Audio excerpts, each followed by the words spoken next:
ఓం మహాగణపతే నమః.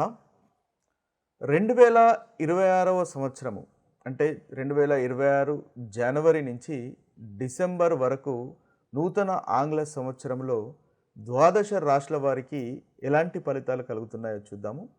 ముందుగా ఈ 2026వ సంవత్సరంలో ఉన్నటువంటి గ్రహస్థితిని కనుక మనం ఒకసారి గమనించినట్టయితే చక్కటి గ్రహస్థితి కనిపిస్తుంది. ముఖ్యంగా మనకి గురువు మనము ఏదైతే సంవత్సరం పొడుగున ఫలితాలను చూస్తున్నాం కాబట్టి దీర్ఘకాలికంగా మనకు సంచారం చేసేటటువంటి గ్రహాలను కనుక చూసినట్టయితే గురువు, శని, రాహువు, కేతువు ఈ 4 గ్రహాల యొక్క సంచారాన్ని మనం పరిగణలోకి తీసుకొని ఈ ఫలితాలు ఏ విధంగా ఉంటాయి ఈ సంవత్సరము ప్రతి రాశి వారికి అనేది చూద్దాము. అయితే ఈ సంవత్సరము గురువు మనకి ముఖ్యంగా మిథున రాశిలో సంచారం చేస్తున్నాడు. అదేవిధంగా కర్కాటక రాశిలో సంచారం చేస్తాడు. అదేవిధంగా మనకు సింహరాశిలో కూడా గురువు యొక్క సంచారం అనేది ఈ సంవత్సరం ఉంటుంది. ఇక శని యొక్క సంచారము మీనరాశిలో ఉంటుంది. ఇక రాహువు కుంభరాశిలో సంచారం చేస్తున్నాడు. కేతువు సింహరాశిలో సంచారం చేస్తున్నాడు. ఈ శని యొక్క సంచారము, రాహు యొక్క సంచారము, కేతు యొక్క సంచారము ఈ సంవత్సరము వారి ఆ రాశిలో మాత్రమే వారి యొక్క సంచారం ఉంటుంది. అంటే శని మీనరాశిలోను, కేతు సింహరాశిలోను, అదేవిధంగా రాహు కుంభరాశిలోను సంచారం చేస్తారు. అయితే మనకి శని వక్రీకరిస్తాడు. ఒకే రాశిలో సంచారం చేస్తున్నప్పటికీ శని మనకు జూలై 27వ తేదీ రోజు వక్రగతుడవుతాడు. ఇదొకటి మనము కాంబినేషన్ పరిగణలోకి తీసుకోవాలి.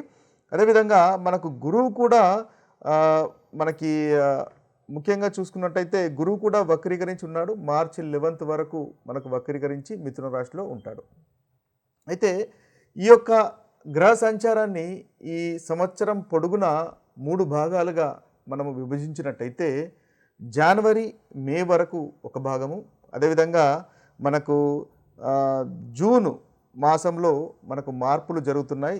జూన్ 2వ తేదీన కర్కాటక రాశిలోకి గురువు సంచారం ఉంటుంది. కాబట్టి జూన్ మాసము ఒక సంచారంలో కలిగే మార్పు. ఇక జూలై, అక్టోబర్ కూడా మనం తీసుకున్నట్టయితే జూలైలో శని వక్రగతుడవుతున్నాడు.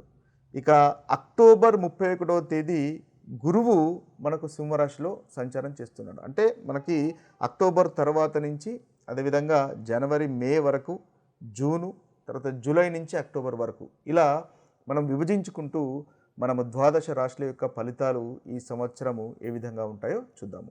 మేషరాశి వారికి ఈ 2026వ సంవత్సరంలో ఉన్నటువంటి ఫలితాలు మనం ఒకసారి చూసినట్టయితే వీరికి రాహువు చాలా చక్కటి ఫలితాలు ఈ సంవత్సరం మొత్తం కలిగిస్తున్నాడు. అంటే రాహువు వీరికి లాభస్థానంలో సంచారం చేస్తున్నాడు. కాబట్టి ఈ సంవత్సరం మొత్తము రాహు మేషరాశి వారికి చక్కటి ఫలితాలను కలుగజేస్తున్నాడు. అదేవిధంగా అక్టోబర్ 30 తర్వాత గురువు కూడా వీరికి చాలా చక్కటి ఫలితాలు కలుగజేస్తున్నాడు. అంటే అక్టోబర్ 31 తర్వాత గురువు పంచమ స్థానంలోకి ఈ రాశి వారికి వస్తాడు. కాబట్టి చక్కటి ఫలితాలు కలుగుతాయి. జనవరి నుంచి మే మధ్యకాలంలో వీరికి రాహు వల్ల అన్నింట ధన విషయంలో లాభదాయకంగా ఉంటుంది. విదేశీ సంబంధించినటువంటి విషయాలు మీకు లాభదాయకంగా ఉంటాయి. స్నేహితులు మీకు అనుకూలంగా ఉంటారు. తెలియని వ్యక్తుల ద్వారా లాభదాయకంగా ఉంటుంది. అదేవిధంగా ఏదైనా వ్యాపారం చేసినా కూడా చాలా చక్కటి ఫలితాలు మీకు కలుగుతాయి.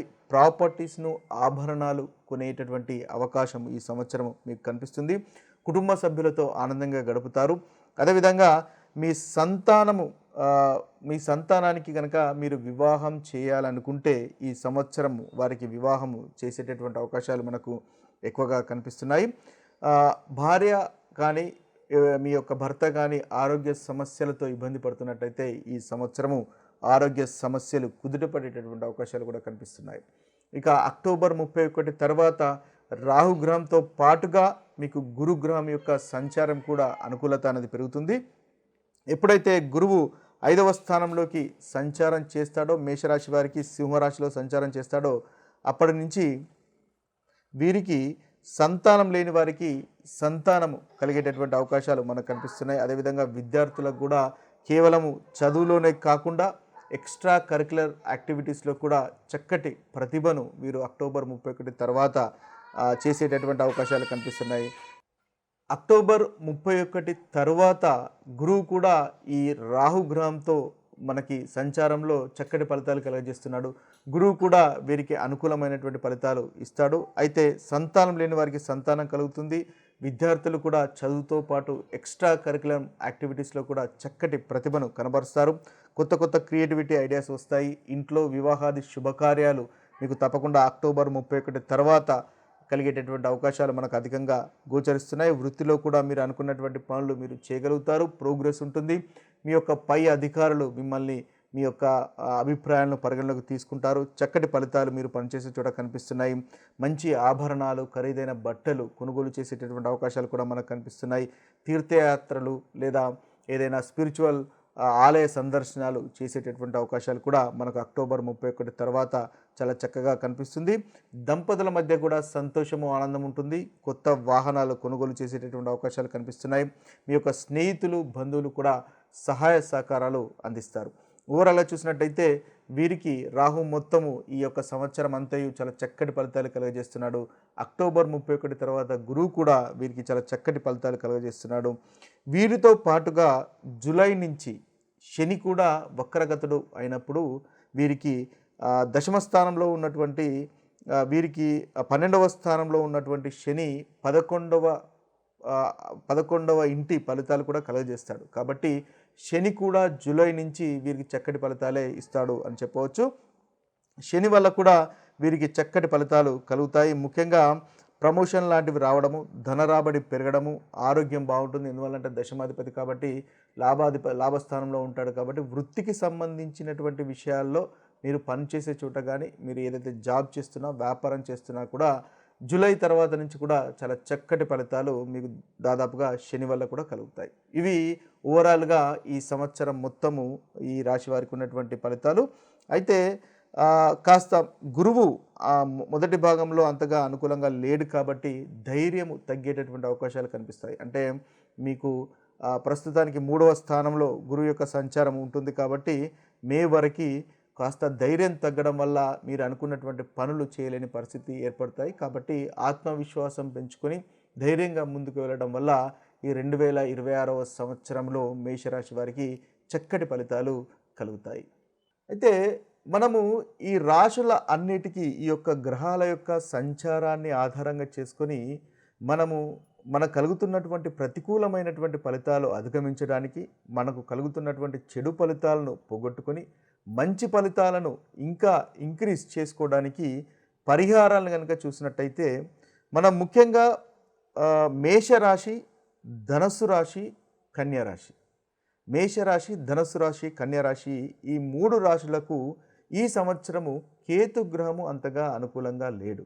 కాబట్టి ఈ 3 రాశుల వారు కేతుగ్రహానికి సంబంధించినటువంటి పరిహారాలు చేసుకున్నట్టయితే మీకు చాలా చక్కటి ఫలితాలు కలుగుతాయి.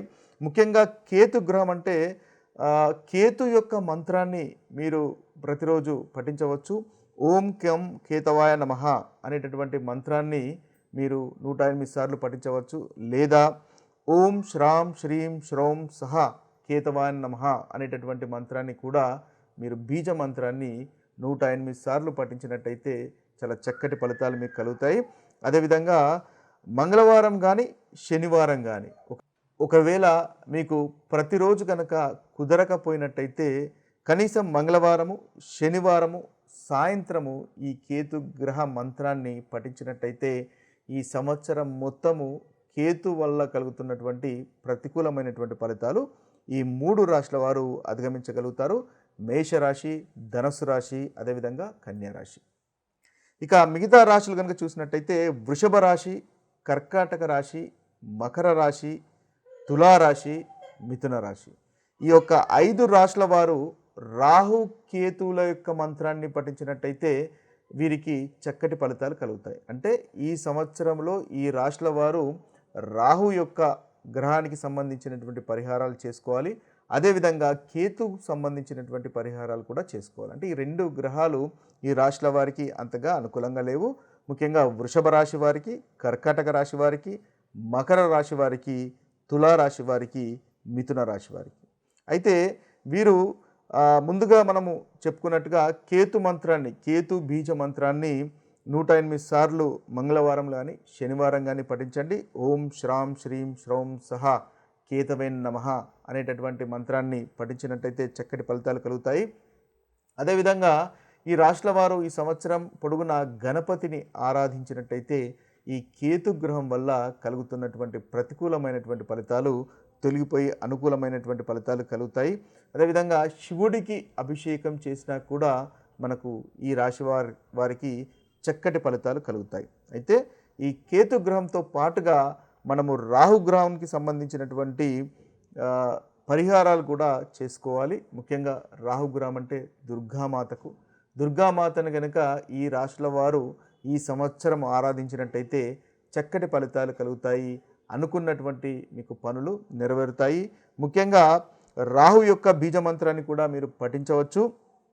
ఓం భ్రాం బ్రీం బ్రౌం సహా రాహవేన్ నమః అనేటటువంటి ఈ బీజ మంత్రాన్ని 108 సార్లు రాహుకాలంలో ఉదయం 7 గంటల నుంచి 9 గంటల మధ్య లేదా సాయంత్రము 4 గంటల 30 నిమిషముల నుండి 6 గంటల వరకు పఠించినట్టయితే వీరికి రాహుగ్రహం వల్ల కలుగుతున్నటువంటి ప్రతికూలమైనటువంటి ఫలితాలు కూడా తొలగిపోయి అనుకూలత అనేది కలుగుతుంది. ముఖ్యంగా నాగదేవతకు సంబంధించినటువంటి పూజలు కానీ చేసుకున్నట్టయితే మీకు ఈ రాహుగ్రహం వల్ల కలుగుతున్నటువంటి దుష్ఫలితాలు ఏదైతే ఉన్నాయో రాహు కేతు వల్ల కలుగుతున్నటువంటి దుష్ఫలితాలు తొలగిపోతాయి.